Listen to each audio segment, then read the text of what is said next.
Welcome to Indiana Sports Beat Radio. So for the thousands in attendance and the millions watching around the world.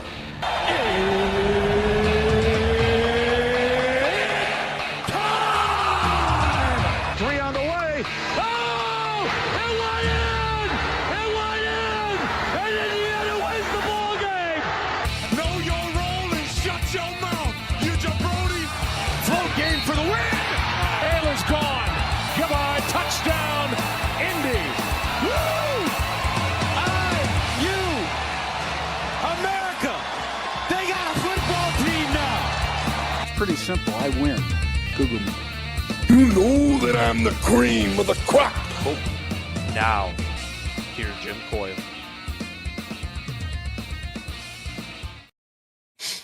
Good day, everybody, and welcome to another edition of Indiana Sports Beat Radio. I'm the coach, Shannon Griffith. We got a good jam-packed show here today for the next couple of hours to get your Monday kicked off the right way.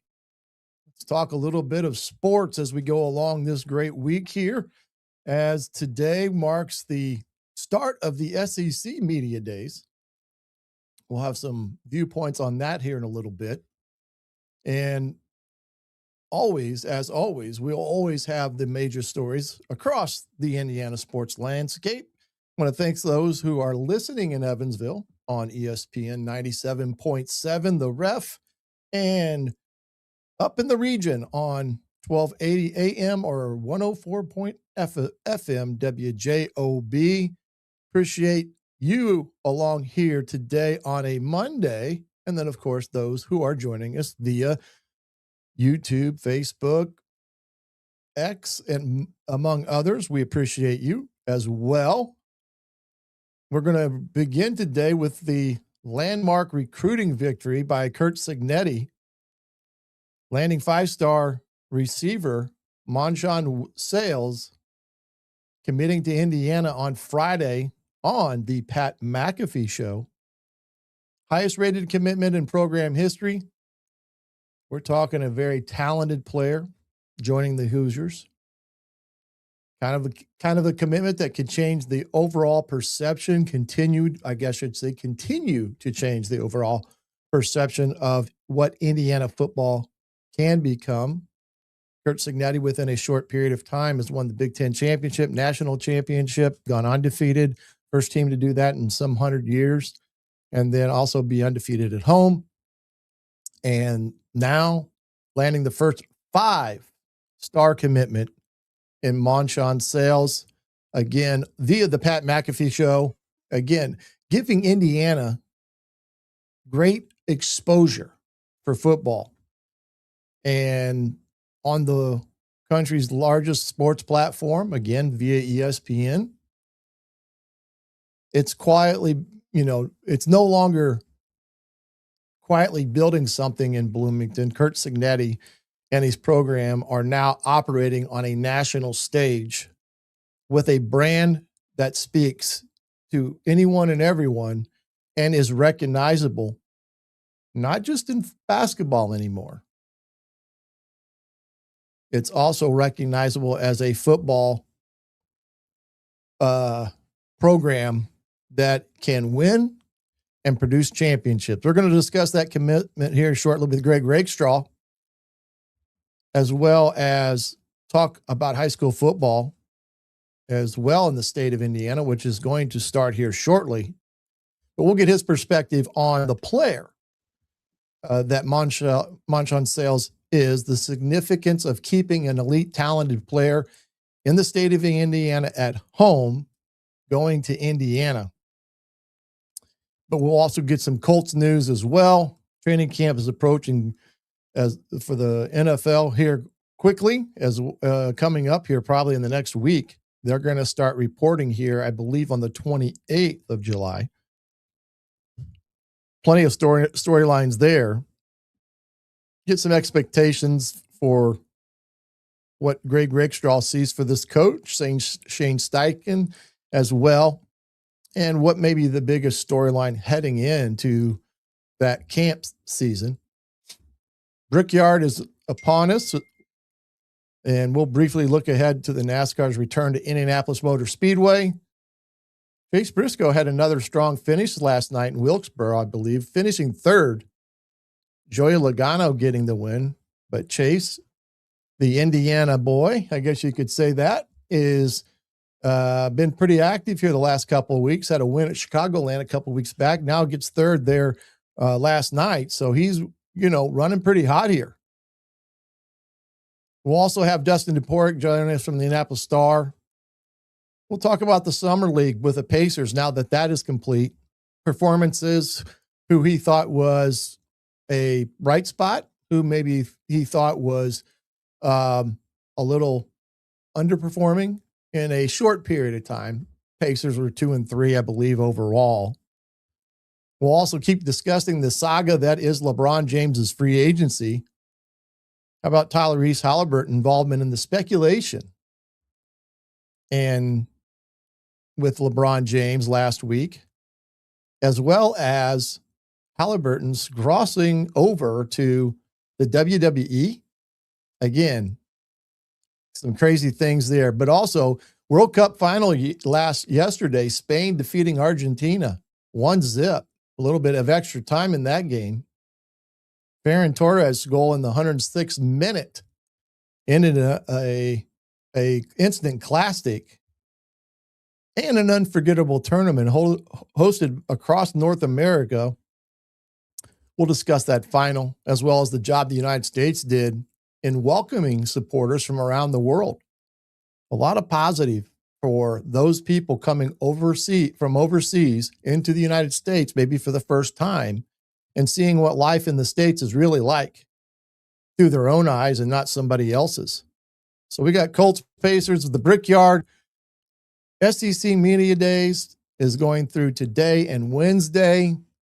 They're already rattling the airways with their speculation that if things are not settled through a unified governance system, then they are contemplating going their own way, as Greg Stanky is already formulating a plan for self-governance in the model if the Protect College Sports Act fails, and they would essentially be their own entity and break away, I'm assuming, from everything else, and it would just be the SEC playing themselves and having their own championship, I assume.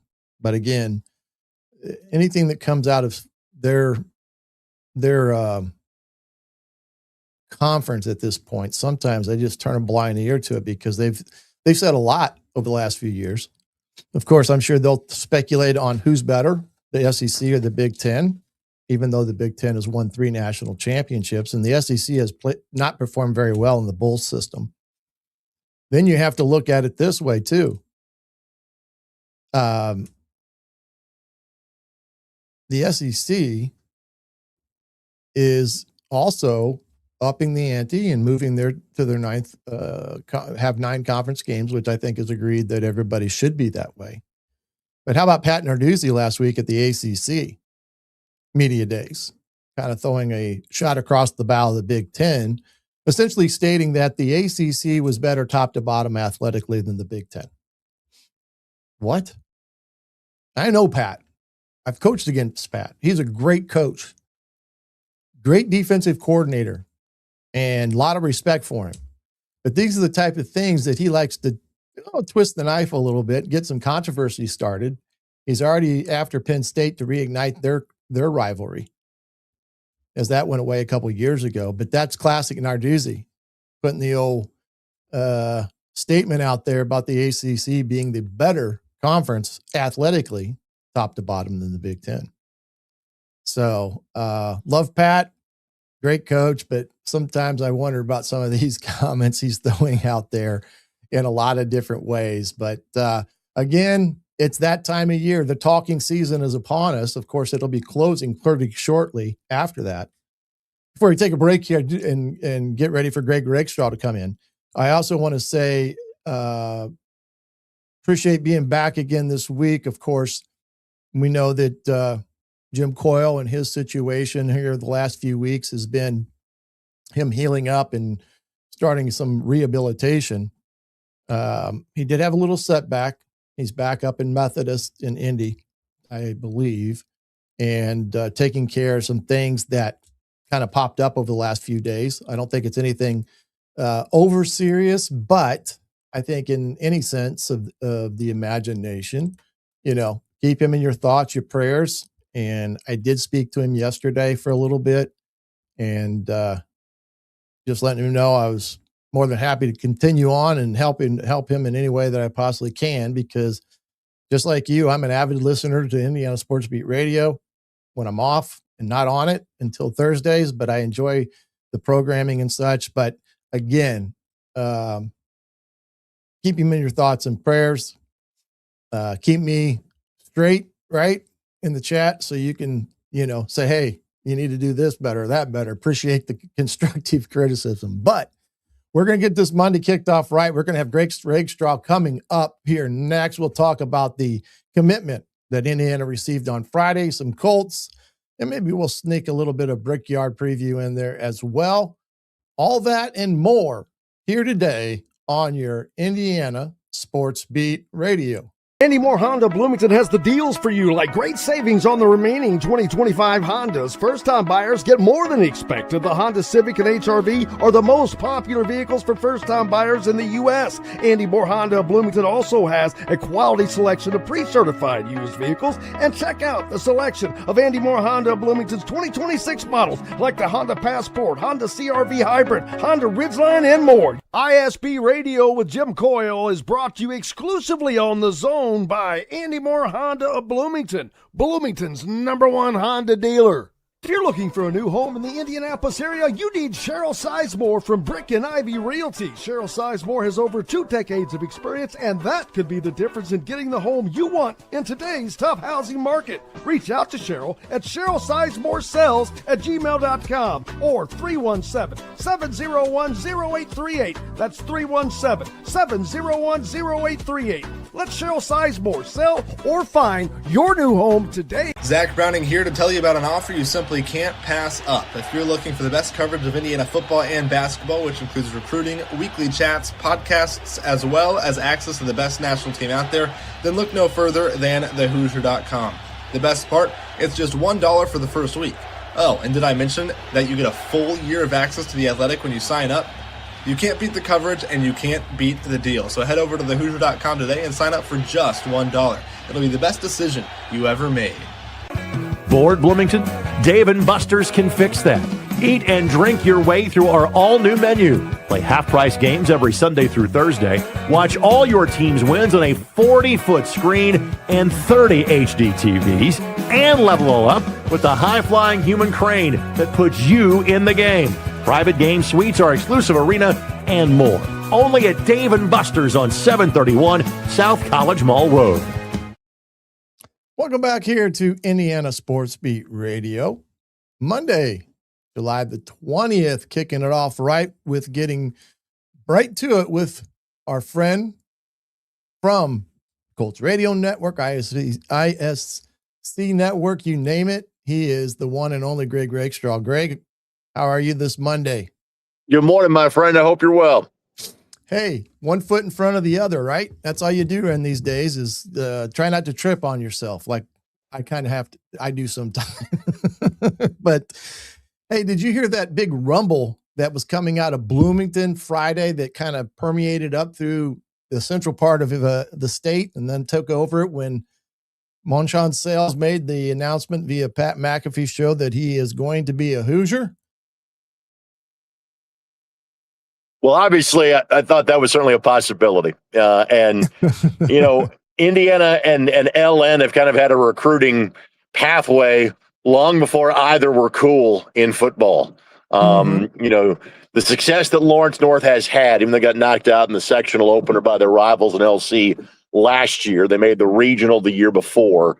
You know, the job that Coach Mallory has done at LN to get that program to be amongst the best in Central Indiana, it is a significant jump forward from kind of where that program was, you know, for a long time. They've never had a sustained run of success at Lawrence North. Who does that sound familiar to? That would be Indiana University. And so obviously what Omar did there this year, the fact that Davion Chandler was there in front of him, those are all ties to send him to IU. It is also an indication that now when we do have national level recruits in the state of Indiana, which doesn't happen often, but it is certainly the case here, that Indiana is in play. The kid's nickname is Bama because that's where he's actually from, even though he's grown up here in the Indianapolis area. I always thought it would come down to Bloomington and Tuscaloosa. Texas kind of got involved just because, well, there's money involved now, and it's all above the table. So that became a possibility. But again, knowing the ties between Bloomington and Lawrence North that have existed long before Curt Cignetti, I knew it was a possibility, and I'm happy to see the kids stay home. Yeah, I mean, Omar Cooper and what he did this final year there, really, last 2 years there. I mean, he really came on and showed what he is fully capable of. I think Davion Chandler will be a breakout player for Indiana this year. I've been impressed with him from when I've gotten to see him, in some of the games that he was in last year. And he does have a ton of talent as well. But I guess when you look at this one now, and I think you've alluded to it, and I said it before, but in your opinion, how important was it for Indiana to keep this in-state talent, this 5-star athlete at home in Indiana, where in years past, they wouldn't even gotten to the front door? So what I would say is that, the school that Indiana seemingly has been fighting off for the best recruits in their state traditionally has been Ohio State, and those have been, for the occasional 5-star, but for a lot of the 4-star kids. And I still think that where Indiana has shown their greatest success, has been in the transfer portal. And that's not going to change. Now you've got to recruit both. But, we said this in theory for so long, and now it's actually in real life, that if Indiana or Purdue ever get to the point where they are a truly a national program, you've got to be able to win the in-state recruiting battle for the kids that are of the upper elite. And again, Sales is of the upper elite. I mean, he's, depending on what recruiting service you go to, 6th in the country, 10th in the country, top wide receiver in the country. I can tell you from having seen him play over the last couple of years extensively, he's Usain Bolt with hands. I mean, he's 6'4", 6'5", and is a top 100/200 runner in the state of Indiana. And he played a little bit both ways last year for Lawrence North. And watching him close ground and break on routes as a defensive player, because he knows kind of where he knows how to jump the route and where the other route's going to, it's jaw-dropping to watch him do that. So, simply put, he is a kid that 3 or 4 years from now should be in consideration for playing in the National Football League. He's that good of a talent, and it's all the better that Indiana can keep him at home. Yeah, and that was my next question for you, is kind of the player evaluation for those that may have not seen him or, all that familiar with him. But I think you hit it on the head that, he's a football player. I mean, he's just not a skill player on offense that runs a route and then goes make a play because he's better than anybody out there with ease. And, he's a kid that plays defense with a vengeance. I mean, he's not afraid to come in there and tattoo a guy, and that's what I liked about him, watching him on tape, is seeing his versatility on both sides of the football, because you really get a feel for his overall athleticism, wouldn't you say? I would agree with that. And again, he's when I started seeing him as a sophomore, you could see, hey, all the pieces were there if he can go out and develop. Well, he's done that. And he's got the stats that back it up. And again, he's got other great talent around him. His running mate for the last several years in Zay Moore is going to play at Purdue, who this is going to sound crazy. Maybe a better candidate for Mr. Football than even Sales is, just because of the fact of, the running back tends to get the ball more. LN has been a pretty balanced offense in terms of run versus pass. They do return their starting quarterback in Lawrence North and Darian Prather. And so that is, again, part of the reason why I think they'll put up bigger numbers. So, Moore may have the better numbers, but who has maybe the brighter, even post-collegiate future? I think that's going to be Monshun Sales. But then again, and we'll see this kind of carry over now from basketball to football. The joke has always been Mr. Basketball. All right, who's the top player in the class going to IU? That's the favorite for Mr. Basketball. Maybe we vote the exact same way in terms of football now too. Mm-hmm. Yeah, and again, the significance of keeping a player like Sales at home as a 5-star now provides a pathway for Indiana to have at least an opportunity to recruit more of those elite Indiana high school football players, as we've seen over the years, as Indiana has become a pretty, fruitful recruiting ground. And it's been proven by some of the kids that have gone on out of the state, keeping them in here. Well, let's transition to the NFL, because Colts come into training camp here in about 8 days, if I'm not mistaken. And let me ask you this: when they report, what is one of the first storylines that you'll kind of be keeping an eye on once they all get to camp and start rolling? So next week's schedule is rookies report on Monday, veterans report on Tuesday. First day of practice that is open to the public is on Wednesday. And again, just a reminder, folks, this is the last camp that's going to take place at Grand Park. The Colts have been one of the teams that had kind of bucked the trend in terms of having everything on site. That goes away after this year. So I would encourage you to take advantage of the opportunity. They will practice Wednesday, Thursday, Friday at Grand Park. Actually, they'll practice Wednesday, Thursday, Friday, Saturday at Grand Park. So July 29th, 30th, 31st, Saturday, August 1st. They'll take Sunday, August 2nd off, get back at it Monday. But frankly, NFL camps had been kind of starting around this date over the last few years, because Labor Day moves back a week this year. That means sort of the NFL season moves back a week this year. So you've got one more week before NFL practices at least get underway to kind of whet your appetite for the upcoming season. Yeah, and on a collision course with high school football starting there the first part of August as well. We got it all rolling now. When this, and again, if you want those times and things of that nature, you head to thecolts.com. They had a schedule up that outlined what Greg just said there as well. When it comes to that, when you look at the team, I know everybody wants to focus on the quarterback position and stuff, and everybody understands that. But outside of that quarterback position, which position group do you think is the biggest battle going to be at for those opportunities to be in that first depth chart, second depth chart type of range?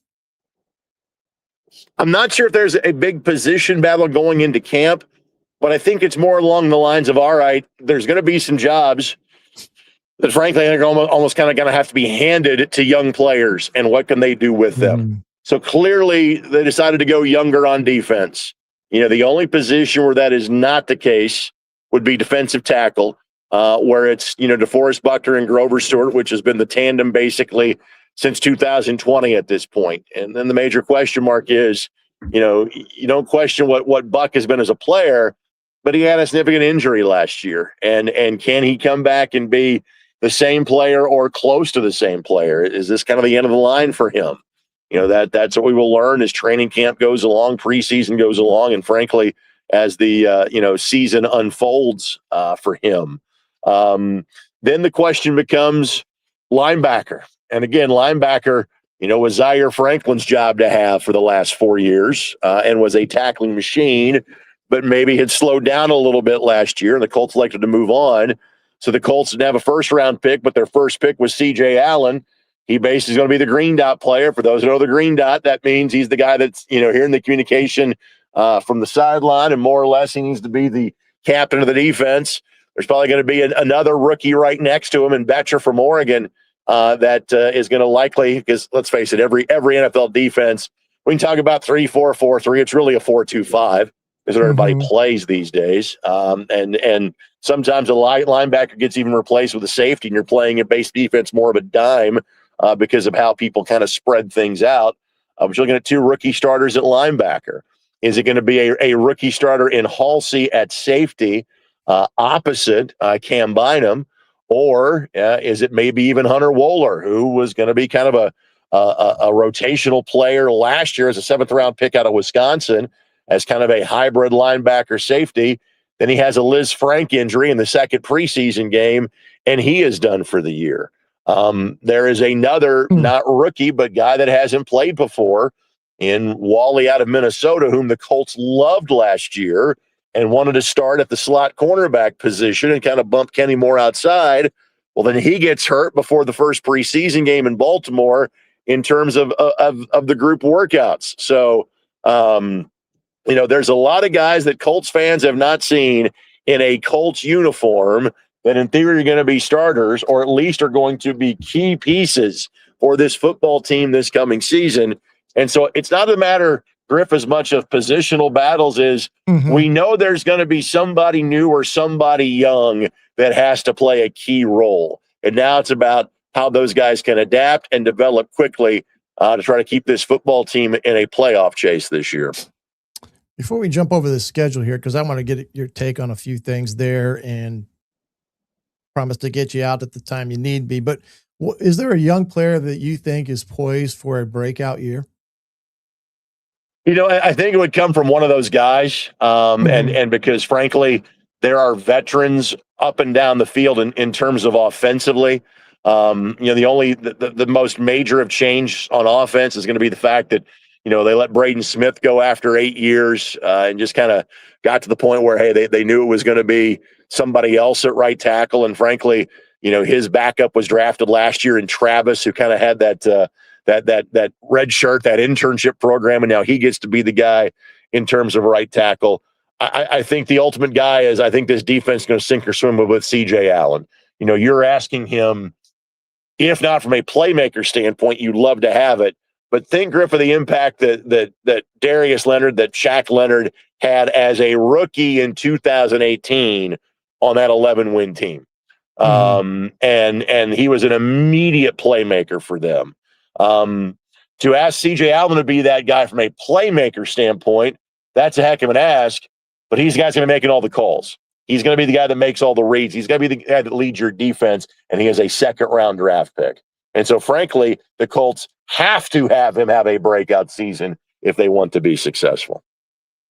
Yeah, I just kind of wanted to see, because you said the youthfulness of this group, there's going to be that, one, maybe 2 individuals that have that breakout year that the Colts really need them to have in order for them to get them up to speed quickly. Because when you look at this schedule this year quickly, I guess you could say, it's, this is not an easy schedule. And I'm not saying that there's no such thing as an easy schedule, but when you start off with Baltimore, Kansas City, Houston, now at least 2 of the 3 at home, and then you throw Washington in there as well, that's a pretty good stretch of games there to find out pretty darn quick how good you are or are not, if you look at it from that perspective. True, but you're also getting some of those teams, and again, it's kind of the opposite of last year, where clearly the schedule was backloaded. And I've never seen a finishing kick like the Indianapolis Colts had last year, where their last 6 games were all against teams that won 12 games and were playoff teams. And obviously one of those ended up being the Super Bowl champion and the Seahawks. And, the Colts with Phillip Rivers coming off the couch led at Seattle in the final minute of that game. So, again, that maybe tells you that, hey, this football team may not be that far off. Yes, over the last decade, when you have opened with Kansas City and Baltimore, you go, well, that's 0-2. Well, yeah. Baltimore has a new coach. Baltimore wasn't that great last year. Kansas City wasn't that great last year. And Patrick Mahomes is coming off a significant knee injury. So, yes, those games aren't going to be easy, but I'm also not sure that it's the same Kansas City and Baltimore teams. And again, the order's backwards. Baltimore at home on the 13th, at Kansas City on Sunday Night Football on September the 20th. I'm not sure that stretch is the death knell that it would sound like for the last decade or so. We'll learn some things, but I think it's still in the realm of the possible for this football team. Yeah, the interesting thing is they play Washington overseas. Again, that's their trip across the pond. But usually you'd usually have a bye there right after you came back before you played your next game. Well, they're jumping right into game week to play the Steelers, and their bye week is not until week 13. Maybe better there just from the standpoint of those last 5 games or so, when you're going to be pushing for hopefully a playoff berth, and you're going to play the Eagles, Titans, Bengals, Browns, and Jaguars. And so I think looking at it, it's probably better that it's there, but get your take on it here before we let you out of here. Sure. And frankly, that was the Colts' choice. When you go overseas, you are basically given the option of having the bye the next week, but because it's so early in the season, the Colts have elected to have their bye later. They did something 10 years ago like that when they played the Jaguars in Wembley, and they elected to have their bye later. They came back and played a Bears team that was really bad at the time, and frankly, barely beat them at Lucas Oil Stadium. So it's only the Colts got to choose, hey, we're playing the Steelers. It's kind of the way the schedule worked out, but it was the Colts' choice to not have the bye on the weekend of October the 11th because they wanted to have it later in the year.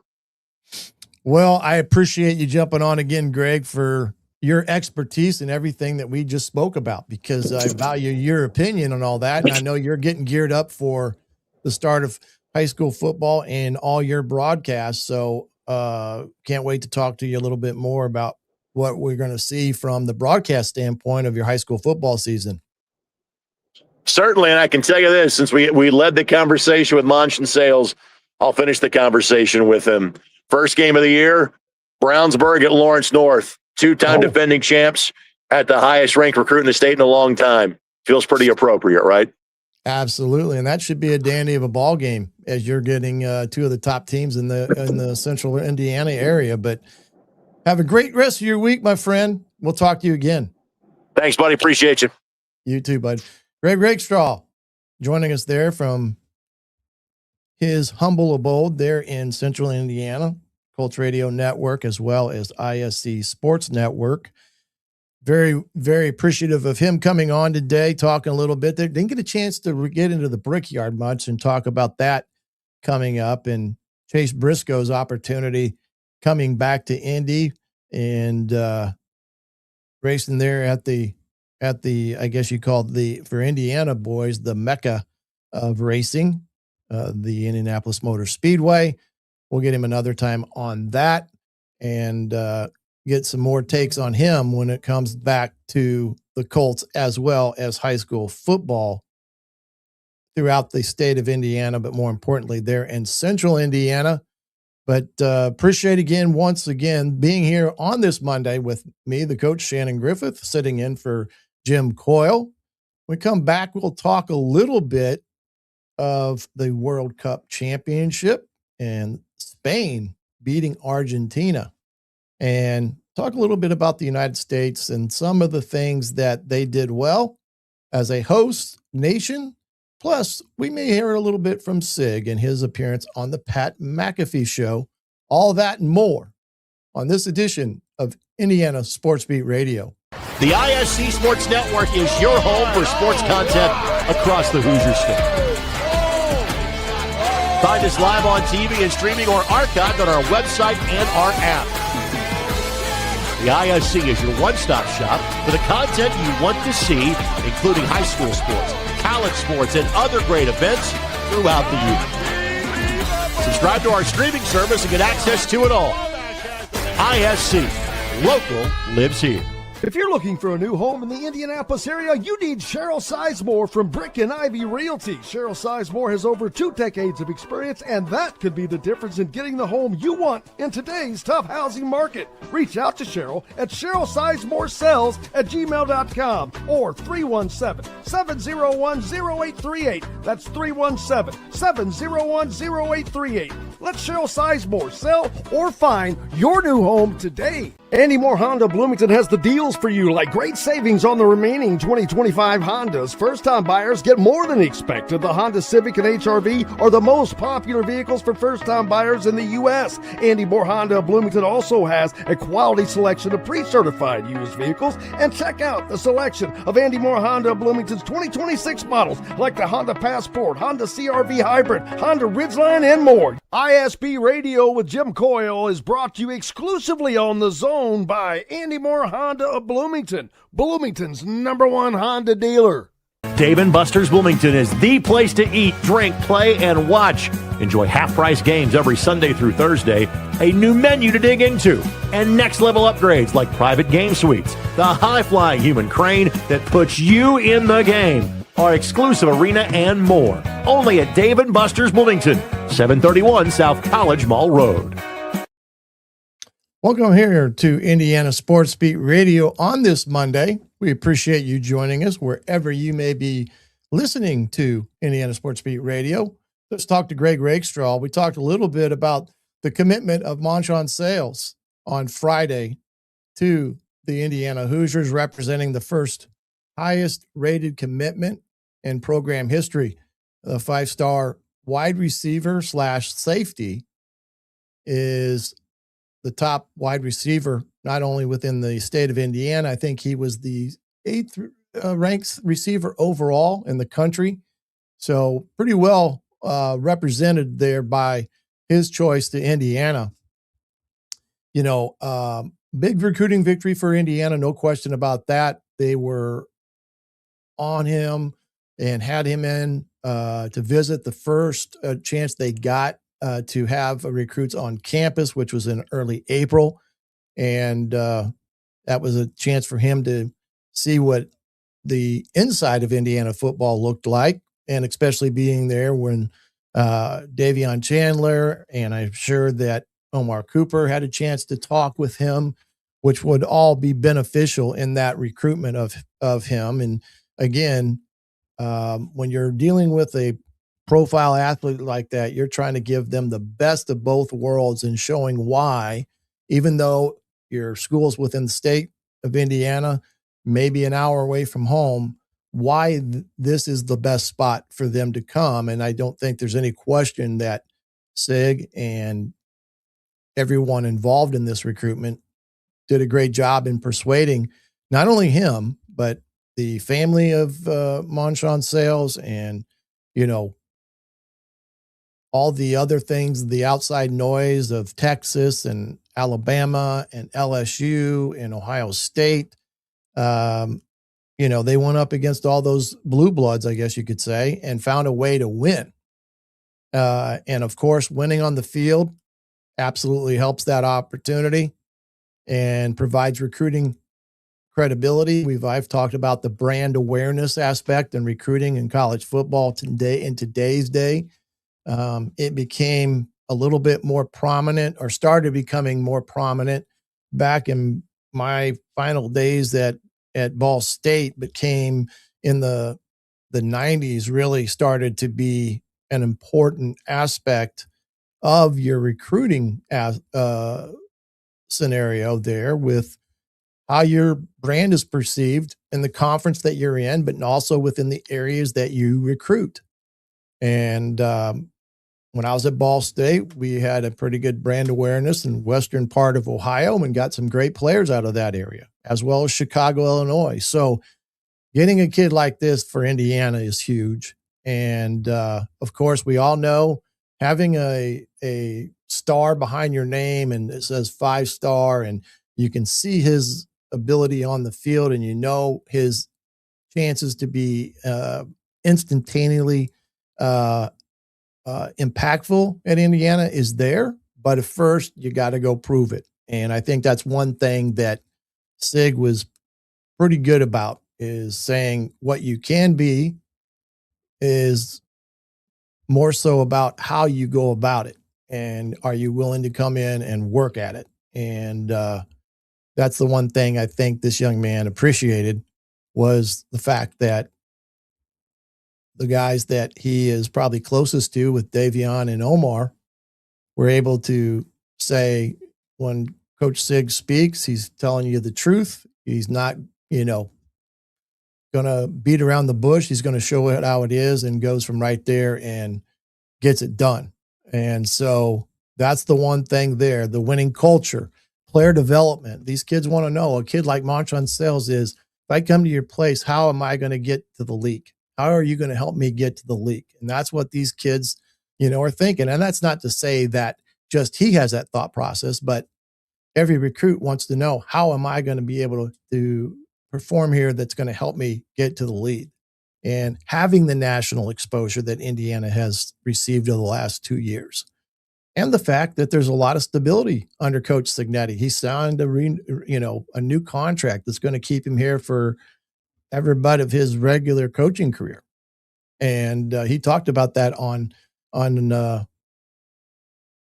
McAfee's show, and we're going to take a couple hits off of that. First, one of them I want to play here is talking about how the voiceover work he did for College Football 27. Why did he do that? By this, Coach, seeing as how we kind of know you a little bit. You did the voiceover for the NCAA football, the new football game, like the college football game. It was maybe a joke, but then, you listened to it, and I thought you did an excellent job. What you were saying in it, though, was kind of talking about how in this day and age of college football, like every kid you bring in is looking for something different. How aware were you when you were doing that? Like, oh, there's actually a chance me doing the voiceover to this video game could have like a massive impact or implication on whether or not some recruits or transfer kids want to come to Indiana because you're kind of a forward-facing person on that game. Yeah. Well, I mean, that's the reason we agreed to it. We thought it would be really good for the program, our brand, and recruiting, because a lot of the guys play that game. So it was fun. It turned out well, and so I'm glad we did it. It was. As you can see there, it was all about creating an opportunity to, again, get Indiana's brand out in front of the kids that are going to be playing these video games, especially that one, College Football 27, and letting people and kids know who Curt Cignetti is and Indiana is. So that is why Sig, who doesn't like to do a lot of stuff when it comes to outside things, why they said yes, or he said yes to doing something like that. So I can appreciate that. And you can see Sig is very aware of those things that help create relationships with coaches, with kids. And you find many ways to do that outside of just meeting a kid face to face. And it also brings the winning aspect into the conversation, because Sig would not have been that person had they not been as good as they were the last 2 years. And of course, the national championship on top of that aspect of things. Here's a couple other things that Sig talked about as well on. We mentioned this, though. Your team, though. Yeah. What has happened and transformed in 16-0, not let alone 136 years in all of college ball, but for it to be Indiana is absurd. But it's because you and your team and your staff, which I know you have a lot of want to deflect for, but you guys bring in the right people. It seems like you very rarely get it wrong. Why do you think that is? And who are the type and what are the type of people that you're looking for to be Hoosiers under you? Coaches and players, but player-specific guys that love ball, love the process, want to be coached, have high standards. They're tough. They can handle the grind, and they want to be great and do the things to be great. The difference between good and great is just a special discipline, focus, relentlessness, and keeping your eye on the bullseye. And smart guys also, not only talented guys, but smart guys, because, you got a lot of good players that are smart guys. They can do a lot of good things between the white lines. And your defense and offense last year were special to watch. We were very lucky to be a part of that entire run. And obviously we had seen it a little bit earlier than everybody else because we live an hour north of you. So we had been seeing it on local news, what you were building, and we were seeing the highlights, and we were seeing the work ethic, and we were seeing the buy-in before everybody else. I would like to say thank you because you guys made me look very smart. Okay, now I have eyes, and I saw what you guys were early, and I was a believer, not only in the team, but a believer in you. Okay, I was a believer in you at JMU. If I would have known you were at IUP, I would have been betting on their ass too whenever you were coaching them. But you have turned Indiana into just a common household college football. And then you kind of get Pat's take on that of Indiana becoming a common household name, and that makes a huge difference in the world of recruiting, something Indiana has never had, especially outside the borders of Indiana. And that is all huge when Indiana walks into a school, whether it's in Indianapolis or Chicago, Illinois, or Jacksonville, Florida. You can understand that because of what has transpired within a 2-year period, how Indiana has elevated their presence in the recruiting game, as well as the household name that they are now projecting from Bloomington. So those are all huge, huge gets for Coach Sig, and it starts with that. But again, like I've said before, a commitment is one thing. You got to get him to December, to the early signing period, because just because he said he's going to Indiana, that doesn't necessarily mean that the other schools are going to stop recruiting him. That's not the case. So while that's a nice thing to say, Indiana's the place where I want to be, that's about 75% of the battle. They still got about 25% to go.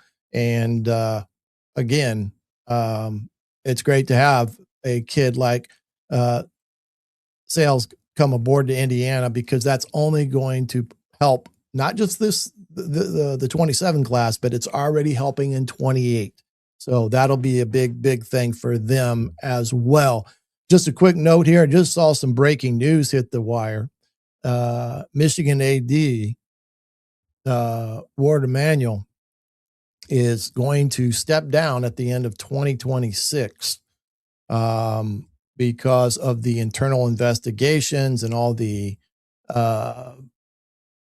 things that have transpired over the last couple years, especially in the football program, has now officially cost him his job, and here allowing him to stay through the football season, which I can understand that with a new head coach coming in and such.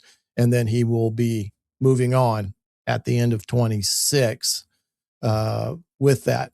Did anybody see the world? I'm sure most people would watch the World Cup last night or yesterday afternoon. Spain with the 1-0 victory in the 106th minute of that game.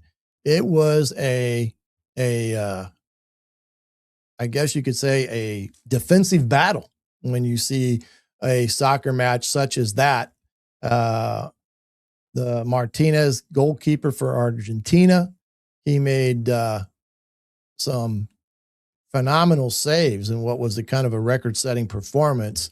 Spain was one of those teams that did not, they like to slow things down. As you can see, they like to control the possession and things of that nature.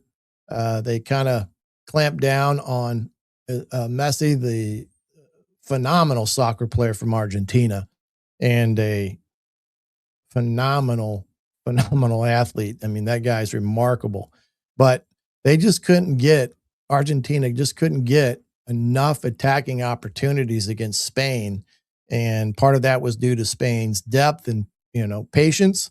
And then Torres gets that decisive strike that gave them the win and the World Cup for 2026. So, interesting game. I will say this, and I've said it before, I've never overly been a huge soccer fan, but I do occasionally watch it because it's become has become a more prominent sport, especially in the U.S., because what you see on Sunday mornings and things of that nature as they show the league from over in Europe and things. But what I thought was interesting, one of the commentators or somebody said yesterday, I got a chuckle out of it. At the end of this game, it was like I went to a soccer match and a hockey brawl broke out, which it was kind of shocking to see that at the end of the game, there was some unpleasantries exchanged and some iota and those type of things after a hard fought contest. But again, it was a huge battle. I think that was Spain's second World Cup title, if I'm not mistaken, in that match. And, Argentina, they kind of had survived some and had to have some heroic comebacks. They did that against England to get to the finals. And this kind of caught up to them, and they weren't able to overcome this one. But again, Spain was just a team that loved to control the play. They slowed it down. They played disciplined soccer, I guess you could say, defensive soccer, and waited for teams to make mistakes and then capitalized on it. And like I said, if Argentina's goaltender didn't have a game like he did, that could have been, easily a 3-zip type of game in that respect. So congratulations to Spain. The other aspect of this, before we get to our next break and get ready for Dustin Dopirak from the Indianapolis Star to join us, you got to say that the United States did a great job in hosting this as one of the major hosts of it. I know there were some games in Mexico as well as in Canada early on in the tournament. But you got to feel that the United States did a great job in promoting and providing venues that were safe, secure, because I'm sure that was a big question mark in terms of making sure that they had a venue that was secure and safe for the fans to come in and watch their team play. And I thought, for the most part, from everything that I have, listened to and heard, that was done well. So the United States did well there. But the other thing was each city that had one of these games, and for the fans that did travel throughout the United States, as there were several that kind of made, some trips throughout the United States going to the next game and stuff. And some of those stories were picked up by a lot of different media agencies of how well these fans from other countries were received in America. And they got to have a little insight to what it's like to be in America and have some of the luxuries that maybe we take advantage of, and not understand that not everybody has those luxuries that we do here in the United States. So I think overall it was a positive experience from A to Z. And it's unfortunate Team USA came up a little short in what they were trying to accomplish. It was one of those things that, boy, you felt that they may have had an opportunity there to get themselves maybe their first World Cup title. Came up short, a little disappointing, I guess you could ultimately say. But for the most part, they did capture some of that feeling that maybe this was a year that the United States would get their opportunity to win a World Cup. Came up short, but overall, I have to think that it's a positive, not only experience for those that came to the United States, but the individuals that put on this humongous event throughout the different cities and the coordination that takes, kind of a job well done. So wanted to say that here this morning. Well, when we come back, we're going to look to have Dustin Dopirak join us from the Indianapolis Star. We'll talk a little bit of the Pacers Summer League, who he thought was, good, who needs a little more seasoning, potentially in the G League, and still continue the conversation about LeBron, where he may end up, Tyrese Haliburton and his WWE aspects of things. We'll get all that and more from Dustin when we come back here on Indiana Sports Beat Radio. Andy Moore Honda Bloomington has the deals for you, like great savings on the remaining 2025 Hondas. First-time buyers get more than expected. The Honda Civic and HR-V are the most popular vehicles for first-time buyers in the U.S. Andy Moore Honda Bloomington also has a quality selection of pre-certified used vehicles. And check out the selection of Andy Moore Honda Bloomington's 2026 models, like the Honda Passport, Honda CR-V Hybrid, Honda Ridgeline, and more. ISB Radio with Jim Coyle is brought to you exclusively on The Zone by Andy Moore Honda of Bloomington, Bloomington's #1 Honda dealer. If you're looking for a new home in the Indianapolis area, you need Cheryl Sizemore from Brick and Ivy Realty. Cheryl Sizemore has over 2 decades of experience, and that could be the difference in getting the home you want in today's tough housing market. Reach out to Cheryl at CherylSizemore@gmail.com or 317-701-0838. That's 317-701-0838. Let Cheryl Sizemore sell or find your new home today. Zach Browning here to tell you about an offer you simply can't pass up. If you're looking for the best coverage of Indiana football and basketball, which includes recruiting, weekly chats, podcasts, as well as access to the best national team out there, then look no further than thehoosier.com. The best part, it's just $1 for the first week. Oh, and did I mention that you get a full year of access to The Athletic when you sign up? You can't beat the coverage, and you can't beat the deal. So head over to thehoosier.com today and sign up for just $1. It'll be the best decision you ever made. Bored, Bloomington? Dave and Buster's can fix that.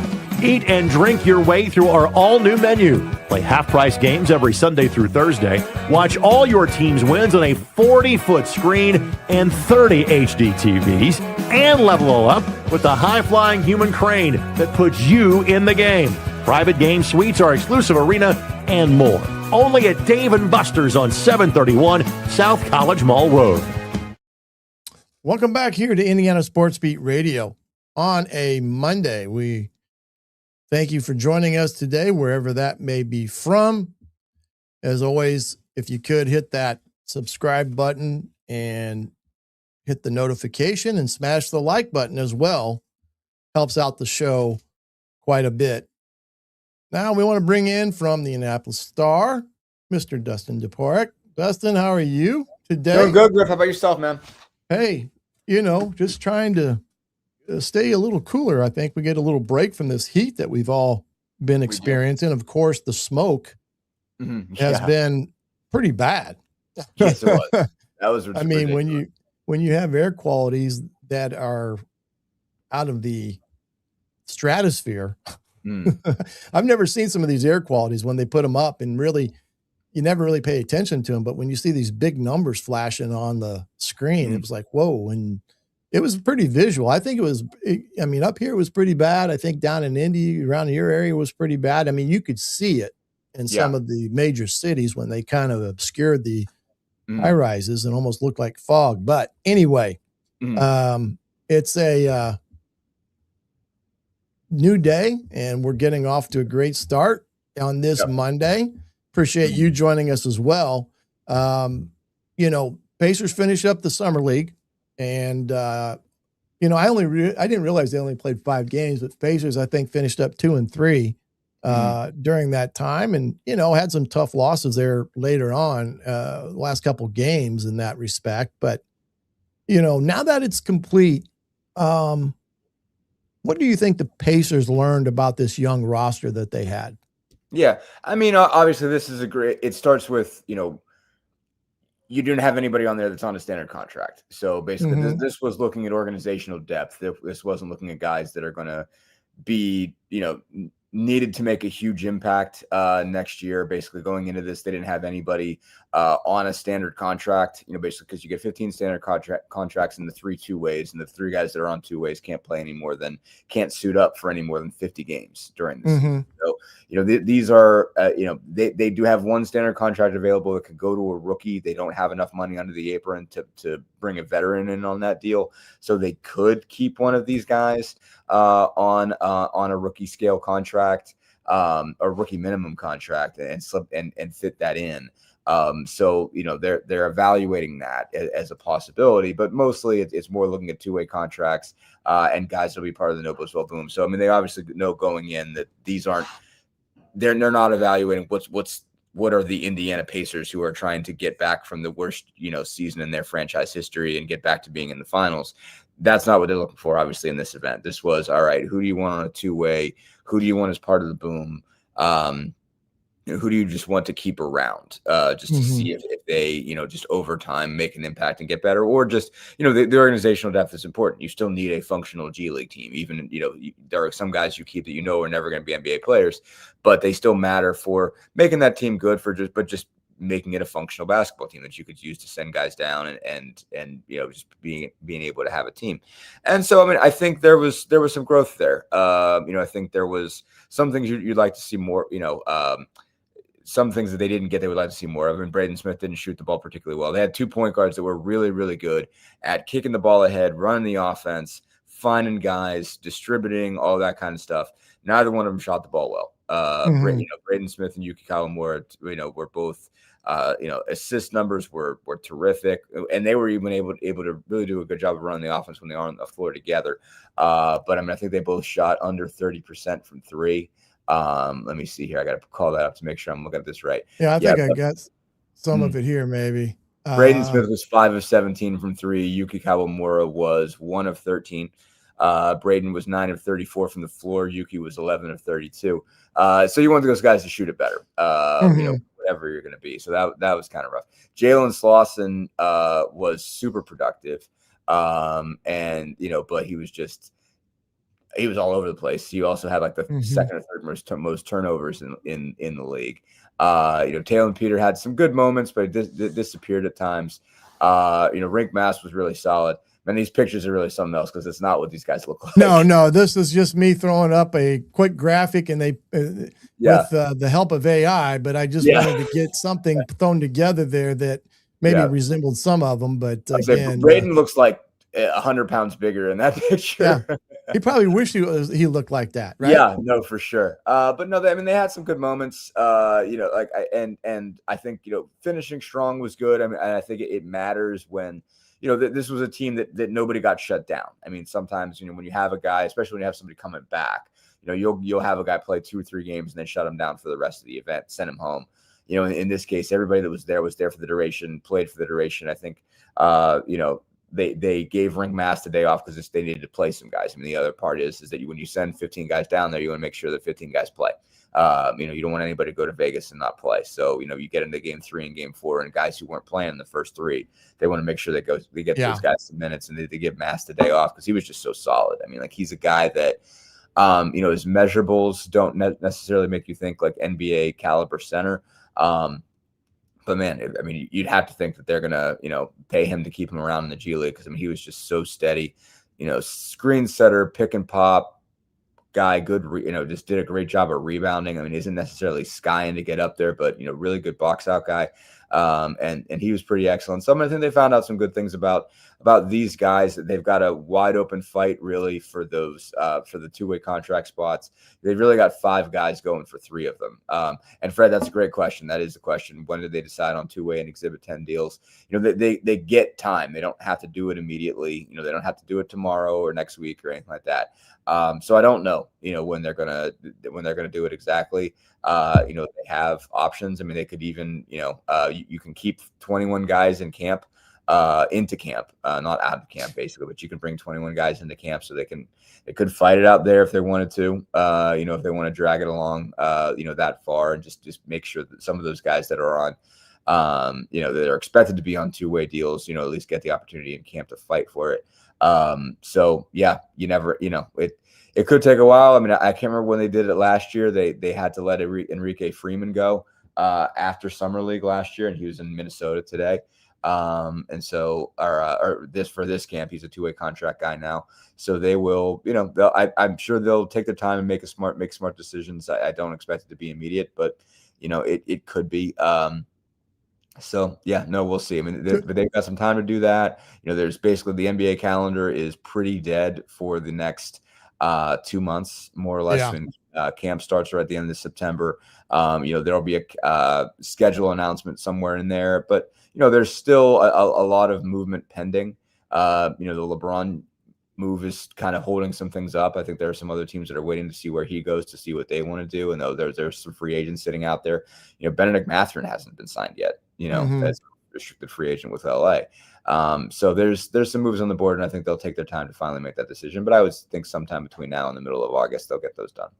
Yeah, we'll get to LeBron here in a second. But to go back to Slauson, like you said, he had 18 turnovers, but he had 32 rebounds, 13 assists, 16 blocks, 3 steals, shot pretty decently, and was pretty decent from the three arc as well. But yeah, I thought he was solid, like you said. And then, of course, you had the young man from Japan who is like, you cannot be not impressed with watching him play, because he's 100-mile-an-hour bull in a china shop type of deal. But I don't think, I guess the question would be, would results matter in the summer league, or was this purely more of an evaluation being that sole priority for the organization, as well as other organizations that look at not only their own team, but other teams as well? Yeah. No, I mean, I think there's times when you would look at a team and say this team needs to win, like this team needs to go down there and win some games. But the results don't, if you're the Warriors, it's nice to have a summer league championship, sure. Titles are nice to have, it's nice to look at a group of young guys and say that they came out and they won something together. When you have a good amount of, when guys buy in, when guys really buy in and go down there and take it serious and win, you're like, that's a good sign. I mean, I thought to, broader, question for the league, I thought was interesting that a lot of the rookies played their whole way through, like Cameron Boozer was there in the title game and making it a day, and he got beat by Yaxel Landenberg. I mean, those were two, guys that defined, All-American guys that really defined this season in college basketball, came out and they're going at it, and it's a 4-point game in the title game, and that's 10 days into summer league. I mean, usually it's like, okay, you send your big time rookies home because you're not trying to get them hurt in this thing. But they took it serious. I mean, Caleb Wilson did a back-to-back, and Caleb Wilson said he went to, his coach and said, I want to play. And that was part of that because Caleb got hurt in February, and he's like, man, I haven't played in 5 months. I'm not interested in games here. But I thought that spoke well for them. But for the Pacers in particular, I think you knew that team wasn't going to win anything. It was going to have a hard time winning anything because just, there are just other teams were coming with more firepower. I thought they had a guy who was a rookie last year who didn't get a ton of playing time, might've been a first round pick, but somebody they really like. And again, I think the first round picks, really showed out well at this event and showed themselves to be pretty game ready. Nobody, it didn't strike me as, from DeBonce to Peterson to Wilson to, Boozer, I think all those guys showed out well. And then there were more beyond that. It seemed like almost every top draft pick had at least a really good game. Nobody really looked rough. It didn't seem to me. And, even down to LeBaron, Phylan and those guys. I mean, it was a good deal for them. And so if you're the Pacers, you don't have a first round pick and you haven't had a first round pick in 3 years, the team that you're going to be able to send down to this event is not going to have just the horses. But I think they really like the execution. I think the biggest thing, and what I saw, was buy into the system. Now, part of it is the system is fun. You can't ask for a better summer league team to jump onto if you want to just have opportunities. They just had so much pace, and especially with Yuki and Braden really kicking the ball ahead, especially when they were playing together. I mean, they were playing fast. That ball was getting up and down the court, and guys were getting a lot of opportunities. But there was a lot of buy into that. I mean, it seemed like not that they did everything right from a execution perspective, but they bought into the system. They bought into trying to make each other better, to finding each other, to selfless basketball. So I thought those were all good things. Basically that I think the franchise liked. I mean, they posted a video kind of at the end of camp deal where Bryce Taylor, who got, who's the Noblesville Boom head coach, kind of got thrown into the summer league deal, a day before it started when Johnny Carpenter took the Bucs job. He was talking to the team, and then Chad Buchanan was talking to the team, and I think they were both really thankful for the way they operated, and I saw, again, especially the way they played in Game 5 was very professional. They gave it just a really professional outing, and I thought, that they had to be happy with that. So I think everybody they look at and they say, okay, well, where does this guy fit in this group? I think they have a generally positive view of where they're at. Again, there's the individual thoughts and the individual discussions of who fits where and everything.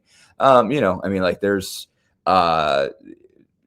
it's possible that guys that weren't there are going to have a better shot at 2 ways the guys that were, Ethan Thompson played for Puerto Rico in the World Cup qualifying, so they didn't send him down there. And Kobe Brown, I think, was out of Summer League eligibility, but he's got a 2-way deal. So I don't think he's going into year 4, so I don't think he could play. But all the same, they were, I think everybody that had a chance did some really good things. Like you said, Slauson was interesting in that his bad moments were bad. His turnovers, his turnovers were ugly. But he played a lot of that thing above the rim, well above the rim. He had 16 blocks and he was swallowing some of those. He's 6'7". Yeah. You're not talking about a 6'9", 6'10" guy who's just, jumps in his, just by virtue of length is that far above the rim. Jalen's got to get up, and he does. He's pinning stuff off the backboard. He's throwing his arm in the rim on dunks. He had tip dunks where he was just ripping through the lane, and he is, head at the rim, type of stuff. he was just incredible. He's probably, outside of Obi, the highest leaper they have in the organization. And so it's spin the wheel of outcomes a little bit for him. He makes some shots and he misses some shots badly. He makes some plays with the pass, and he makes some passes that are just inexplicable. But he plays with he's got a serious motor, and he's got serious explosiveness, and it's hard to walk away from a guy like that. I think it's a tough call between, can you keep him and Kobe Brown? I think it's tough to sign Kobe when they signed him and then let him walk. I don't think they can, you can waive any of those 2-way guys whenever you want, but I think it would be hard to sign Kobe when they signed him and said, no, actually you got to go find your own way. So do you keep 2 combo forwards? It's kind of the question when you've got 3 spots. Are you going to keep, because you got the option between the 2 kind of off-ball guards and Talon Peter and Ethan Thompson. And, presumably you're keeping Braden Smith. Even, whatever you want to say about whether Yuki played better than him or not, wouldn't be the best PR move to let your Westfield Purdue guy go after you got him to promise that he would take a 2-way at 38, in the draft. Usually top 40, those guys get standard deals. And for him to agree to that and help you out in terms of how your finances worked, that'd be a tough deal to let him walk, and I think he, as much as he didn't shoot it well, I think he played well enough in terms of moving the ball that it'd be a hard time letting him go. So you're probably looking at a 5'10" point guard. So do you want a combo guard, kind of 1-2-3 option with one of those spots and to go with a combo forward? Or are you willing to take 2 combo forwards? You just want to lean into that depth there just because those guys got a lot of potential. So that's kind of the tough questions that they've got in terms of what they're going to do here. And certainly I think they're going to want to keep some of these guys with the boom, but sometimes some of these guys are going to have a hard time keeping on an Exhibit 10 or on a G League contract. I think Yuki in particular, they're going to have a hard time keeping because I think someone's going to want him on a 2-way. But if they can, that's great, and that gives you a reason if you're in Hamilton County to go watch the basketball, because he'll be a blast, in the G League. But I would think, just continue considering how well he moves it, that someone's going to offer him a 2-way. Before we head to break here, I'm up against a hard one here in a second. And, this Lawson one was kind of one of those guys to me that, when he flashed good and he flashed bad, when, he's one of those guys, there was no middle ground with him throughout the summer league, that time there. But which player do you think helped himself the most in this 5-game period that you think coming out of that, you thought, man, he really helped himself with this club? Rink Mast. I don't know if he can pull off a 2-way. Because it's just so tight to start with. But if you're Rink Mast, you there might be a 2-way for him someplace else.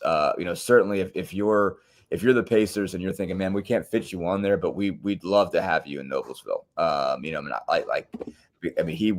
He was sturdy, and again, like measurables for a 5-man, like don't have much in the way of wingspan, leaping ability, but man, he just knows how to play basketball. And that is helpful at every level.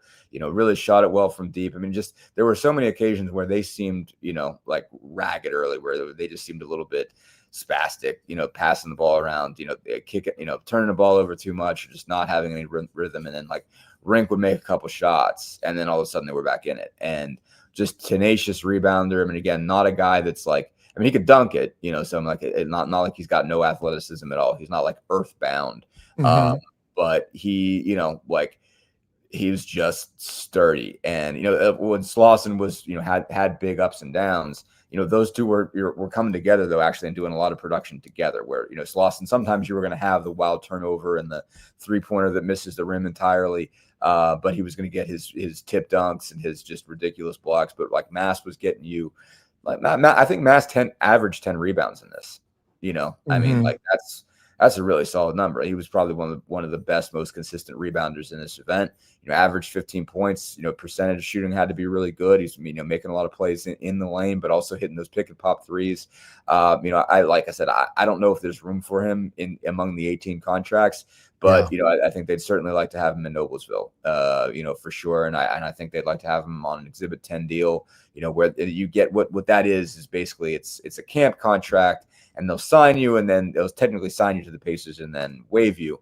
But you get an $80,000 bonus if you spend so many, games with the Boom. So, I mean, like that makes it a really livable deal. Whereas a standard G League deal might be like rather be in Europe sort of thing. But I mean, you can make 80 a year, playing basketball. That's that's not bad. That's enough to keep you in the States. And so I think Mast played well enough to keep himself in the States. I think it's possible that someone else who has a need for somebody like him, might need a depth center and be okay with somebody who's not 6'10", 6'11", might look at him on a 2-way. And so I think he's the guy that most, like I know he was a good player in Nebraska, but in terms of somebody you weren't necessarily thinking about, he's the one who did the best. And I do think Slauson, for as much as he was, really hit, really miss, like he demanded the attention of the brass. He did enough stuff where you're like, man, it's tough to walk away from that. So whereas you can clean up the mistakes type of deal with that type of kid, especially with what he was showing and stuff. So when you can make those kind of defensive plays, it's tough to, like not everybody can do that. Not everybody gets those kind of chase down blocks when you're pinning the ball off the backboard. I mean, it's just, and tip dunks are great and they're awesome to look at and they do get a crowd going, but like, the defensive thing. I mean, he had one like horrendous turnover, but he just turned right back around and blocked the shot and got it right back. Like that's. Hey, hold that thought, because I gotta take this break here real quick, and we'll get back. We'll talk some more about that. We'll jump into the LeBron James saga as well when we come back here with Dustin Dopirak from the Indianapolis Star. All right here on Indiana Sports Beat Radio. The ISC Sports Network is your home for sports content across the Hoosier State. Find us live on TV and streaming or archived on our website and our app. The ISC is your one-stop shop for the content you want to see, including high school sports, college sports, and other great events throughout the year. Subscribe to our streaming service and get access to it all. ISC. Local lives here.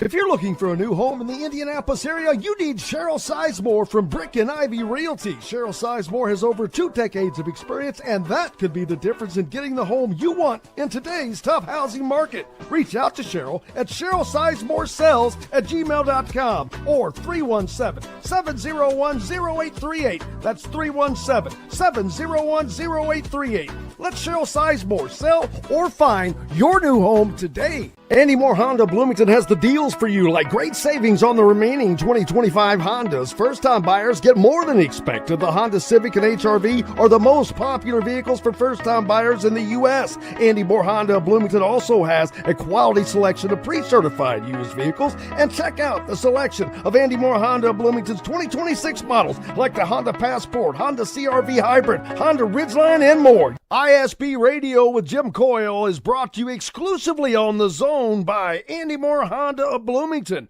Bloomington's #1 Honda dealer. Dave & Buster's Bloomington is the place to eat, drink, play, and watch. Enjoy half-price games every Sunday through Thursday, a new menu to dig into, and next-level upgrades like private game suites, the high-flying human crane that puts you in the game, our exclusive arena, and more. Only at Dave & Buster's Bloomington, 731 South College Mall Road. Welcome back here to Indiana Sports Beat Radio alongside Dustin Dopirak from the Indianapolis Star. And I know there are some questions about Indiana's trip in Peru that have arrived, but the schedule there is a little lacking. And I'm not quite sure, guys, where some of these games will be broadcast, as I've been trying to look all morning. And I know that Coach DeFries was a little, I guess you could say, upset because even the information to them was not very forthcoming. But if I find anything or anything here in the last part, I will pass it along and kind of go from there. But thus far, I have struck out trying to find stuff about that. So we will move on with our discussion here with the Pacers, and kind of in this part, again, the LeBron James free agency saga has been a little bit, I don't know what the word is. I guess it's starting to consume. Yeah, it's starting to consume way too much. I mean, again, I get he's a, Hall of Famer and all that good stuff. But the funny thing that came out is Haliburton reportedly basically contacting LeBron about joining the Indianapolis Pacers. And of course, we know that's probably highly unlikely due to the dollars and cents of it. But what was kind of your take on all that? Because it's kind of got a little traction in the media as well. Yeah, I got a kick out of Tyrese doing it. I mean, just given that that he was doing the podcast, because Tyrese was the co-host on the Mind the Game podcast. They did a live recording of it at the Fanatics Fest in New York on Thursday. And as soon as that came out that Tyrese was doing it, it's like, okay, Indiana Pacers, what do you know? What do you think? Would he, and we had to kind of give it some level of credence. So I wrote a story like, all right, let's look at this and say, like, what are the possibilities here? And, Rich Paul has gone so far as to say that he might take a veteran minimum, because obviously he's made like $1 bajillion playing this game. So, if he does 1 or 2 more years at the veteran minimum, him, his wife, his kids, his progeny for the next, 1,000 years will probably be fine financially. So he can do that if he wants. And it seems like he's willing, and the Pacers could make some moves to make it work to clear the space out. I mean, they don't have it right now, but they could. But I mean, also was looking at it and thinking, okay, well, like, if he's coming to the Central Division, he's coming back to Cleveland. Like, if he's going to be in a Midwestern city that's a smaller market, he's not going to go, back to a team that plays the Cavaliers 4 times. He's going to go back to Cleveland. Like, if he does that, he could go to Golden State, obviously, for a different experience, or for Miami for a different experience, or for someone, or Philly for a different experience, if that's what he wants.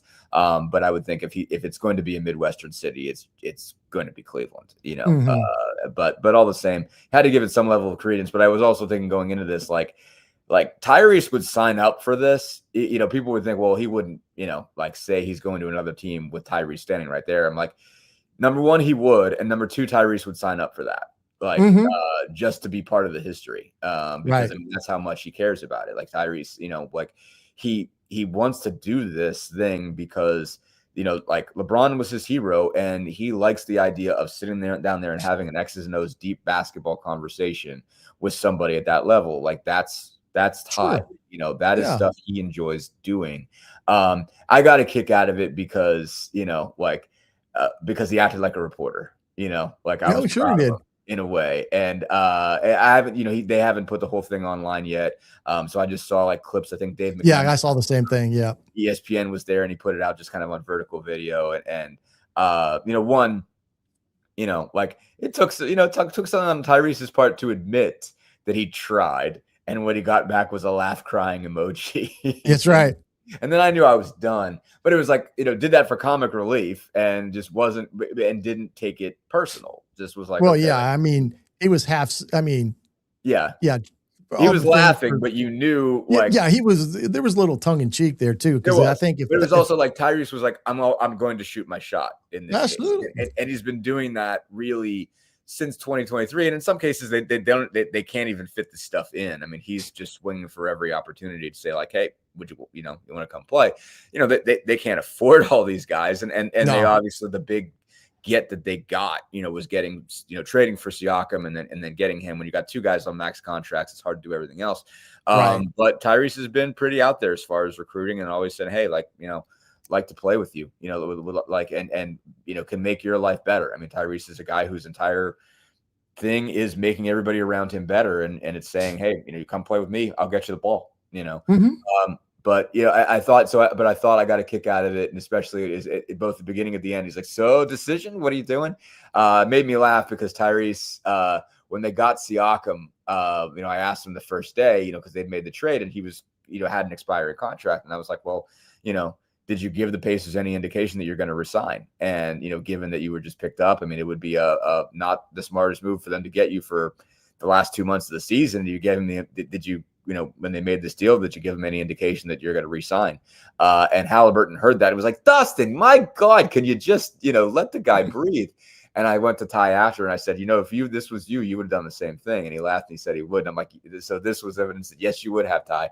You got you got reporter in you for as much as you'll never have to do that, but you got that. But he understands the other side of the coin in that respect. Yeah, in that regard. He does. And he's going to do media, when he's out of this, I'm sure, he'll sure. Whatever station has the game. Too much of a personality. Yeah. He's got too much. Yeah, he's got great personality to do that stuff. I guess the question often just becomes is, you've kind of said that if he's going to play in the Midwest anywhere, it's going to be Cleveland, but where realistically does he have a shot of going to that's going to fit the monetary aspects of a team looking at him? I keep hearing Miami. I don't know if that's true or if that's just another smokescreen out there, but where do you think realistically the landing spot will be for him? And you got to feel like he's got to make a decision here within the next week. Yeah, no, I honestly think though all of the options that you keep seeing are real options. He can go to Miami. I mean, again, if he's willing to take a veteran minimum, I mean, the only places that you can't go are places, teams that are hard capped somewhere, for whatever reason, for whatever, because for like, and I'd have to look to see, who's what here. Because if you're going to get a veteran minimum, you can sign somebody to a veteran minimum if you're in the second apron, you can do that. But the Pacers are hard capped at the first apron because they used what's called the non-taxpayer mid-level exception. And I know this stuff gets complicated and it makes your head hurt, right. But, Kelly Oubre was a guy like, paying somebody that much money puts you in a bracket that, there's a, the mid-level exception is basically this mechanism that exists to allow teams, to sign pretty good players so that there's some level of movement that you're not keeping it to that everybody under the cap can't take anybody. And that, all free agents are stuck at the veteran minimum and can't make any money. The non-taxpayer mid-level allows you to make up, basically like it can go up to 15.1 million for the first year of your deal. So that just makes it so that some guys that are, not the superstar guys, but are really good players, can move. You can go out and get those guys, and it doesn't just sort of kill the market. But the Pacers went out and got one of those guys. And when that happens, because like, again, it's the non-taxpayer mid-level, it's 4 teams that are above the cap, but below the first apron. And you're not allowed to go over the first apron with it. Basically, once you sign it, there's a cap on how high you can go. When somebody uses that. So the Pacers are in this situation where, it's about $209 million in total salary. Pacers cannot go over that number, in terms of a cap hit. And sometimes there are contracts that, the guy's making this, but he's getting paid this.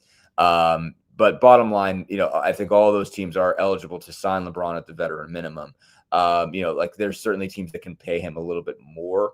But I mean, he's not going to get what he's used to getting. Basically, I mean, the only way you get that is stay in LA. It's very hard. Nobody I gotta look. I just had it. Where did I put this? In my list of in my tabs. Basically, I think right now there are only there are 3 teams that have any cap space left, and they all have less than $2 million in cap space. So, and everybody else is at least $14.9 million over the cap. So like nobody's got room to give him a massive $52 million deal. Like that's not on the table for anybody. Money's shouldn't be a situation with him. I mean, like you said, can he play for the league minimum? That's going to be his decision to make. But I guess it's going to be where he probably feels where they can win a championship at. I guess that would be competitive. Yeah. No, I mean, I think all of those, you can talk yourself into any of those ideas. If you're LeBron, and you feel like you can still tip the scales, you're probably not going to be the best. It seems like he doesn't want to be the best player anywhere he goes. Because he's at the point where it's like, okay, well, I can't do this on my own anymore. Where certainly there was basically a decade period where wherever LeBron was, had a chance to be a finals team. In this case, he's past that, place in his life. But, I think he looks at it as like, if I've got another superstar, if I'm the second or third option, I can be that good, and I can be that good for a stretch. Certainly, again, he was the best player on the Lakers when they won a playoff series this year. They, obviously it helped that Houston had a injured Kevin Durant, but, he was the best player in that series, in that first round series. And he was still the Lakers' best player against the Thunder, but the Thunder were too good. And so he knows he's not good enough to beat Oklahoma City or San Antonio by himself. I think he looks at it and says, okay, you can do the old guys thing with, Steph and Draymond and whoever else in Golden State, and hope you can get maybe Anthony Davis or something like that to, create a big four, maybe that comes together. And I think he looks at it and says, with Miami, with, Giannis and Adebayo, you just get really big and really physical and take a shot that way, and maybe you can be really competitive. Philly went out and got a bunch of guys already, with Jaylen Brown in particular.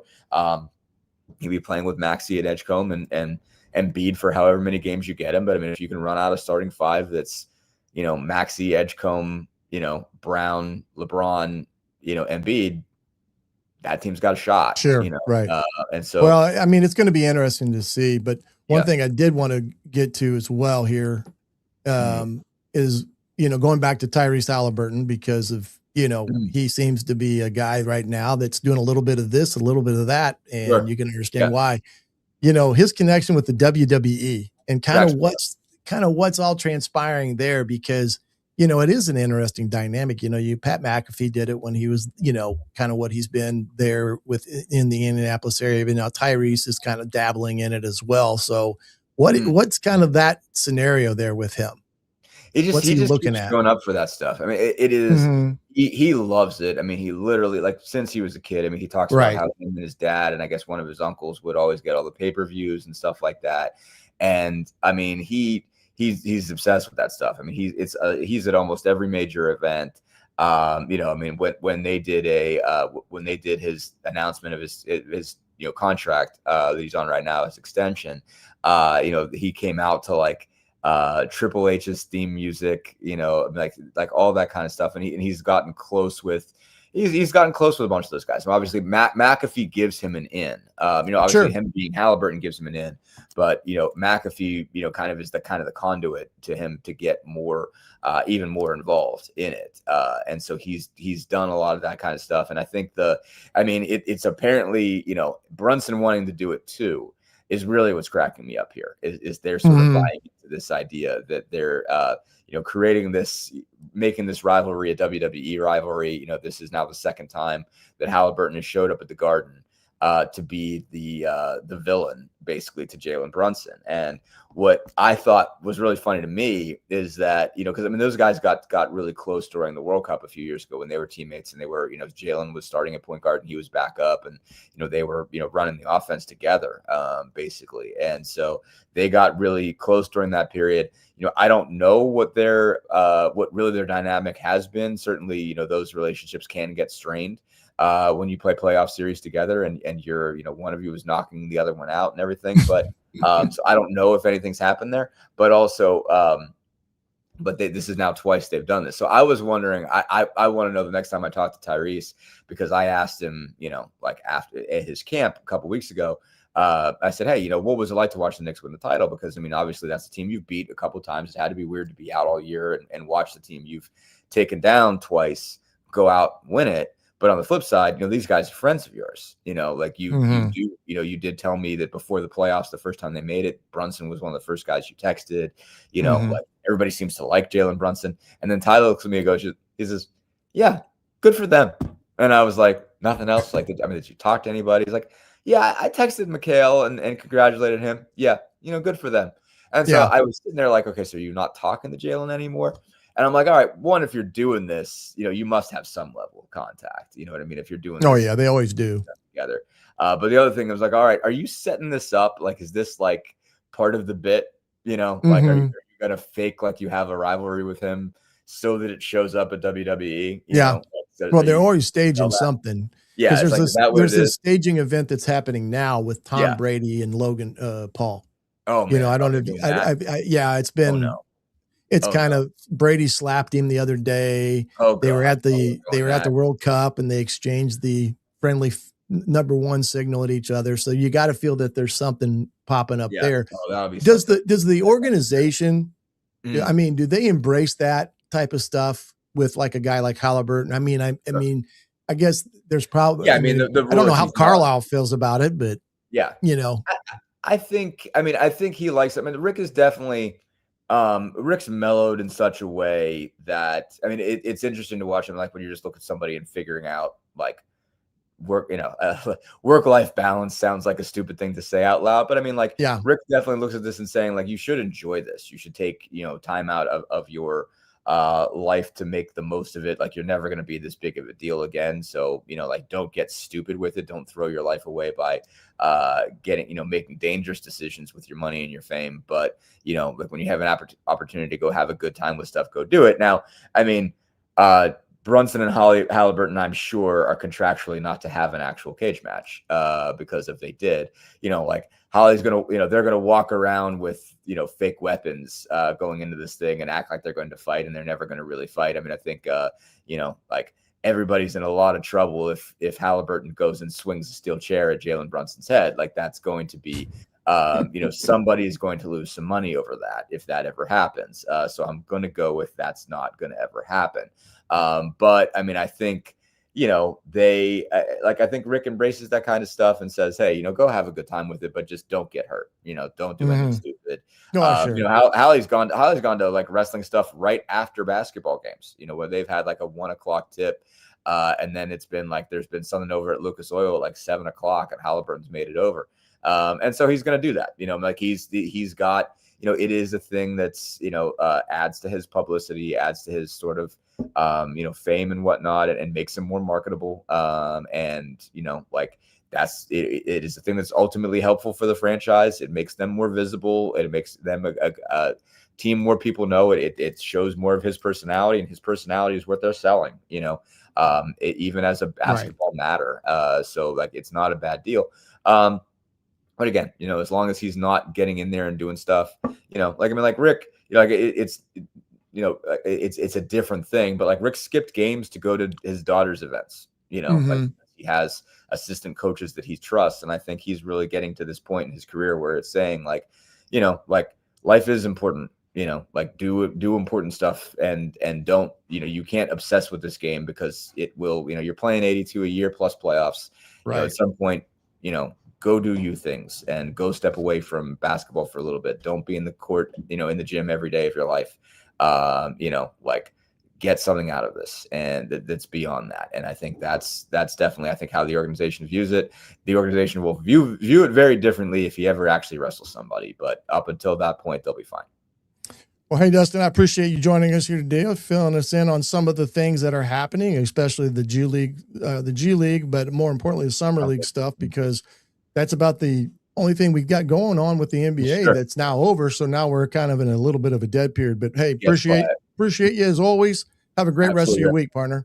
All right, thanks so much. You too, man. All right, Dustin Dopirak from the Indianapolis Star and Indiana Pacers beat. When we come back, we'll have a little bit more of Indiana Sports Beat Radio right after these messages. Dave & Buster's Bloomington is the place to eat, drink, play, and watch. Enjoy half-price games Sunday through Thursday, plus a new menu and next-level upgrades like private game suites and the high-flying human crane. Only at Dave & Buster's Bloomington on South College Mall Road. Zach Browning here to tell you about an offer you simply can't pass up. If you're looking for the best coverage of Indiana football and basketball, which includes recruiting, weekly chats, podcasts, as well as access to the best national team out there, then look no further than thehoosier.com. The best part, it's just $1 for the first week. Oh, and did I mention that you get a full year of access to The Athletic when you sign up? You can't beat the coverage and you can't beat the deal. So head over to thehoosier.com today and sign up for just $1. It'll be the best decision you ever made. You're looking for a new home in the Indianapolis area? You need Cheryl Sizemore from Brick and Ivy Realty. Cheryl Sizemore has over 2 decades of experience, and that could be the difference in getting the home you want in today's tough housing market. Reach out to Cheryl at CherylSizemore@gmail.com or 317-701-0838. That's 317-701-0838. Let Cheryl Sizemore sell or find your new home today. Andy Moore Honda Bloomington has the deals for you, like great savings on the remaining 2025 Hondas. First-time buyers get more than expected. The Honda Civic and HR-V are the most popular vehicles for first-time buyers in the U.S. Andy Moore Honda Bloomington also has a quality selection of pre-certified used vehicles. And check out the selection of Andy Moore Honda Bloomington's 2026 models, like the Honda Passport, Honda CR-V Hybrid, Honda Ridgeline, and more. ISB Radio with Jim Coyle is brought to you exclusively on The Zone by Andy Moore Honda of Bloomington, Bloomington's #1 Honda dealer. Bored, Bloomington? Dave & Buster's can fix that. Eat and drink your way through our new menu. Play half-price games every Sunday through Thursday. Watch your teams on the big screen and level it all up with the high-flying human crane. Private game suites and more, only at 731 South College Mall Road. Welcome back to Indiana Sports Beat Radio here on a Monday. And I'm trying to find out some information on the Indiana basketball trip that's in Peru. I do believe that the FISU does have a YouTube channel. There's where you may be able to get more information about the games, when, where, and how. But it's not quite set in stone yet. I do believe Indiana plays tomorrow, but that's a guess on my part. Again, Coach DeFries had mentioned before the trip they headed out that they didn't have a lot of information up front as it pertains to who they'll play. Now, I'm sure they may have that as well, but it may be one of those things that they're not going to release until it's absolutely all the I's are dotted and T's are crossed. But the FISU YouTube channel would be a great place to start. And they may have all that information as well. I do know they're guaranteed 6 games there in Peru. And that's all I could gather from today. And there was not much even out there on other sites like the Hoosier.com and things that you would think that would have that stuff. So they don't even have it at this point in time. So I would just keep a close eye on that and then check out the IFSU YouTube channel to check on those times and such. So hopefully that gives you some guidance Sorry, I couldn't get you more concrete information on that because I was looking for that earlier today, this morning, when I was up about 3:30, trying to get my back to stop hurting me, but that's a common occurrence, so no excuses on my part. But I was looking for the same thing, and I was kind of getting frustrated. Like, there's nothing here. I don't understand why there's nothing released yet. So the only thing I can think of is they will hold it for until it's, until the last possible second. But apologize for that, guys and gals. But sometimes we're just not privy to all the correct information at that time. A couple other things here before we sign off for today. IndyCar rained out last night there in Nashville. They will race this afternoon at 3. This afternoon, that will be on Fox. So if you around a TV there at the work, maybe you can flip it on there for a little bit, but they got rained out there in Nashville. Of course, that whole central Kentucky, Tennessee area has been hit hard with rain and such. And especially even down in Texas way, they've had some crazy storms down there as well. And, but that will be this afternoon as we see it from what has been released. You got the Brickyard 400 this Sunday at 2:00, Indianapolis Motor Speedway. Chase Briscoe, the Indiana native who won at Chicagoland a week ago and is going to come back home and hopefully get a chance to win at the Brickyard. It's always been one of those races, though. It's hard in my opinion, for NASCAR to race on that type of track without the banking that they're accustomed to having. Passing is difficult and things of that nature, but historic still that it's at the Indianapolis Motor Speedway. And of course, like I've said, that is just like, for any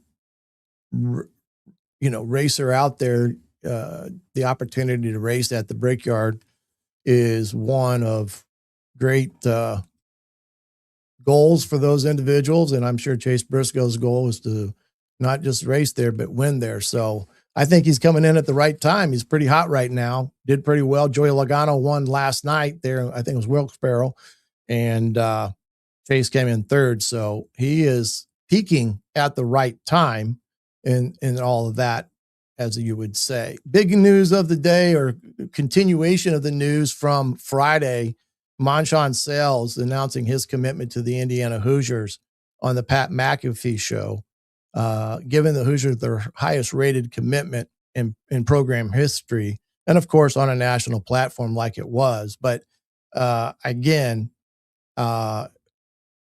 huge get for Indiana. I'm sure in Sig's mind, it's done and over, moving on to the next and getting themselves prepared for the season, as I'm sure the coaches are back in the office hitting the pavement running to get their planning done for 2 days for fall. That's the old coach in me, for fall camp, and making sure everything is organized to the point that they are ready to roll when the whistle blows coming up here the 1st of August. But the 28th, they are in Chicago for Big Ten Media Days. Indiana, the last day. They're in Chicago. Having Carter Smith will be up there, be one of the representatives that Indiana is bringing up to Big Ten Media Days. Of course, Carter will definitely be a projected draft pick this year. I know some were hoping that he would come back and, feared that he may opt to go to the NFL, but he decided to come back, which is a great thing for Indiana Hoosiers. But overall, it has been over the last 3 days, a pretty exciting weekend when you think about it from the Indiana's perspective on Monshun Sales. And I'm sure, like I said, Sig's thought process is keep recruiting, Make sure that we're keeping tabs on who's trying to talk to him. But more importantly, let's make sure our focus is where it needs to be, which is continue on with the 28 class as they are right now. And let's get prepared to turn it loose here in a couple weeks when they hit the field running on that first part of August. Thanks to Greg Rakestraw, Dustin Dopirak. More importantly, thanks for you joining us here today here on Indiana Sports Beat Radio. Remember, as always, keep Jim in your thoughts and prayers as he is back up in the Indianapolis hospital for some additional surgeries at this point in time. But for now, I'm the coach, Shannon Griffith. This has been Indiana Sports Beat Radio. We'll see you tomorrow. Thanks for listening to Indiana Sports Beat Radio. Be sure to subscribe to our YouTube page for more clips and team coverage of Indiana basketball, football, and more. You can also find full episodes and tons of other content on thehoosier.com. We'll see you next time for another edition of Indiana Sports Beat Radio.